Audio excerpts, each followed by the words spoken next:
அகிலம் மீடியா நேயர்களுக்கு வணக்கம். இன்றைய நாளுக்கான உலக முக்கிய செய்திகள். முதலில் தலைப்புச் செய்திகள். இணைக்கப்பட்ட கிரிமியா மீது தாக்குதல், 52 உக்ரைனிய ட்ரோன்கள் இடைமறிப்பு. விமான நிலையத்தில் நடந்த ட்ரோன் தாக்குதல், வெளியான சிசிடிவி காட்சி. ஈரானிய ஆயுத படைகளின் தாக்குதல், அராக்சி வெளியிட்ட அறிவிப்பு. ரஷ்யாவுடனான போரை முடிவுக்கு கொண்டுவர உக்ரைன் வகுத்துள்ள வியூகம். லெபனானின் பைலட் மண்டலங்கள் இஸ்ரேலுடன் இறுதியான அமைதி ஒப்பந்தம். பிரான்ஸ் பிடித்து வைத்துள்ள ரஷ்ய கப்பலின் கேப்டன் விடுவிக்க ரஷ்யா வலியுறுத்து. வங்கதேசத்தில் மோசமடைந்து வரும் தட்டம்மை பரவல், 601 எட்டிய உயிர் பலிகள். ரஷ்ய பொருளாதார மாநாட்டு நகரில் உக்ரைன் பதிலடி தாக்குதல். தொடர்வன விரிவான செய்திகள். இணைக்கப்பட்ட கிரிமியா மீதான உக்ரைனிய தாக்குதல்களில் 4 பேர் கொல்லப்பட்டனர். உக்ரைன் ட்ரோன் விமானங்கள் இணைக்கப்பட்ட கிரிமியா தீபகற்பத்தில் இரவு மற்றும் அதிகாலை வேளையில் தாக்கின. இந்த தாக்குதலில் குறைந்தது 4 பேர் கொல்லப்பட்டதாக உள்ளூர் அதிகாரிகள் தெரிவித்தனர். ஆளுநர் செர்ஜி அக்சியோனோவ் மத்திய நகரமான சிம்பர்ஃபாலில் குடியிருப்பு அல்லாத இலக்குகள் மீது நடத்தப்பட்ட தாக்குதலில் 3 கொல்லப்பட்டதாக கூறினார். மேலும் கிழக்கு துறைமுகமான கெர்ஷ்னோக்கி சென்ற ரயில் மீது நடத்தப்பட்ட தாக்குதலில் மற்றொரு நபர் கொல்லப்பட்டதாகவும் அவர் குறிப்பிட்டார். அதே சமயம் 52க்கும் மேற்பட்ட உக்ரைனிய ட்ரோன் விமானங்களை வான் பாதுகாப்பு அமைப்புகள் இடைமறித்ததாக செவாஸ்டோபோலில் ஆளுநர் மிகைல் ரல்ஷோவாஸ் தெரிவித்தார். இதற்கிடையில் இரவு நேர தாக்குதல்கள் ஒரு பெரிய எரிபொருள் நிலைய சங்கிலியை மீண்டும் பெட்ரோல் வவுச்சர்கள் விநியோகத்தை நிறுத்தி வைக்க நிர்பந்தித்தன என்று உள்ளூர் அதிகாரிகள் தெரிவித்தனர். குவைத் சர்வதேச விமான நிலையத்தில் நேற்று நடந்த ட்ரோன் தாக்குதல் பெரும் அதிர்ச்சியை ஏற்படுத்தியுள்ளது. டெர்மினல் 1 பகுதியில் நடந்த இந்த தாக்குதலில் இந்தியர் ஒருவர் உயிரிழந்தார். மேலும் 63 பேர் பலத்த காயங்களுடன் வைத்தியசாலையில் அனுமதிக்கப்பட்டுள்ளனர். திடீரென வானிலிருந்து வந்த ட்ரோன் வெடிகுண்டு விமான நிலையத்தின் பயணிகள் கூடத்தில் வெடித்தது. அப்போது அங்கு நூற்றுக்கணக்கான பயணிகள் இருந்ததால் பெரும் பரபரப்பு ஏற்பட்டது. தாக்குதல் நடந்தபோது பதிவான சிசிடிவி காட்சிகளை தற்போது குவைத் அரசு வெளியிட்டுள்ளது. தாக்குதலுக்கு பின்பு விமான நிலையத்தில் அவசர நிலை அறிவிக்கப்பட்டு அனைத்து சேவைகளும் தற்காலிகமாக நிறுத்தப்பட்டன. இந்த தாக்குதலுக்கு பின்னால் ஈரான் சார்ந்த குழுக்கள் இருப்பதாக அதிகாரிகள் சந்தேகிக்கின்றனர். சம்பவம் தொடர்பாக விசாரணை தீவிரமாக நடைபெற்று வருகின்றது. குவைத் அரசு பாதிக்கப்பட்டவர்களுக்கு உடனடி மருத்துவ உதவி வழங்கி வருகின்றது. இந்திய தூதரகம் உயிரிழந்தவரின் குடும்பத்தினருக்கு ஆழ்ந்த இரங்கலை தெரிவித்துள்ளது. காயமடைந்த இந்தியர்களுக்கு தேவையான உதவி வழங்கப்படும் என்றும் உறுதியளித்துள்ளது. இந்த சம்பவம் மத்திய கிழக்கு பிராந்தியத்தில் நிலவும் பதற்றத்தை மேலும் தீவிரப்படுத்தும் வகையில் உள்ளது. பிரான்ஸ் பிடித்து வைத்துள்ள ரஷ்ய கப்பலின் கேப்டனை விடுவிக்குமாறு ரஷ்யா வலியுறுத்தியுள்ளது. திங்கட்கிழமையன்று டிராகோர் எனும் தடை செய்யப்பட்ட ரஷ்யாவுடன் தொடர்புடைய கப்பலை அட்லாண்டிக் பெருங்கடலில் இடைமறித்ததாக பிரான்ஸ் தெரிவித்துள்ளது. அந்த கப்பலின் கேப்டனான ரஷ்ய நாட்டவர் ஒருவரை கைது செய்து காவலில் அடைத்துள்ளதாக பிரான்ஸ் ரஷ்யாவிற்கு தெரியப்படுத்தியுள்ளது. அந்த கப்பலை பிரான்ஸ் பிடித்து வைத்துள்ளது சட்டவிரோதம் என கூறியுள்ளது ரஷ்யா.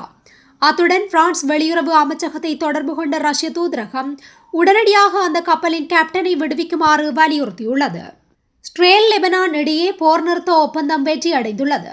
இஸ்ரேல் லெபனான் இடையிலான தாக்குதல் நடவடிக்கைகளை முடிவுக்கு கொண்டு வருவது தொடர்பாக அமெரிக்க தலைநகர் வாஷிங்டனில் நடைபெற்ற 4ஆம் கட்ட பேச்சுவார்த்தையில் இருதரப்புக்கும் இடையிலான போர் நிறுத்தம் தொடர்பான ஒப்பந்த உடன்பாடு எட்டப்பட்டுள்ளது. இந்த போர் நிறுத்த ஒப்பந்தம் தொடர்பான நிபந்தனைகளை அமெரிக்க வெளியுறவுத்துறை தனது அதிகாரப்பூர்வ அறிக்கையில் குறிப்பிட்டுள்ளது. அதில் லெபனானின் ஹிஸ்புல்லா தரப்பிலிருந்து மேற்கொள்ளப்படும் தாக்குதல்கள் முற்றிலுமாக நிறுத்தப்பட வேண்டும். மேலும் தெற்கு லிட்டானி பகுதியிலிருந்து ஹிஸ்புல்லா படையினர் முழுமையாக வெளியேற வேண்டும். பைலட் மண்டலங்கள் எனப்படும் பிரத்யேக பகுதிகள் உருவாக்கப்பட்டு அப்பகுதிகளில் லெபனான் பாதுகாப்பு படையினர் மட்டுமே அங்கு பாதுகாப்பு பணியில் ஈடுபடுத்தப்பட வேண்டும். ஹிஸ்புல்லா படையினரின் இருப்பு மற்றும் பிற ஆயுத குழுக்களின் இருப்பு இந்த பிராந்தியத்தில் முற்றிலுமாக தடை செய்யப்பட்டுள்ளது. இரு தரப்பிற்கும் இடையே உருவாகியுள்ள இந்த அமைதி ஒப்பந்தம் பிராந்தியத்தில் நிலையான அமைதிக்கான அடித்தளமாக அமையும் என எதிர்பார்க்கப்படுகின்றது. ரஷ்யாவின் உட்பகுதிகளை இலக்கு வைத்து உக்ரைன் தீவிரப்படுத்தி வரும் நீண்ட தூர தாக்குதல்கள் தங்களுக்கு சாதகமான மற்றும் சமமான நிலையில் போரை முடிவுக்கு கொண்டு வருவதற்கான ராஜதந்திர பேச்சுவார்த்தைகளுக்கு வழிவகுக்கும் என்று உக்ரைன் ஜனாதிபதி வொலோடிமிர் ஜெலன்ஸ்கி தெரிவித்துள்ளார்.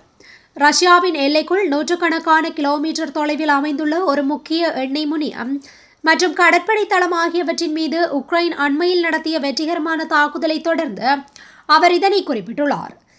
ரஷ்யாவின் முதன்மையான போர் நிதி ஆதாரமாக விளங்கும் புதைவடிவ எரிபொருள் தொழில்துறை கட்டமைப்புகளை முடக்குவதையும் அதன் மூலம் பேச்சுவார்த்தைக்கு வருமாறு கிரெம்ளினுக்கு அழுத்தம் கொடுப்பதையும் நோக்கமாக கொண்டு உக்ரைன் படைகள் கடந்த சில மாதங்களாக ரஷ்ய சுத்திகரிப்பு நிலையங்கள் மீது தினசரி அடிப்படையில் தாக்குதல்களை நடத்தி வருகின்றன.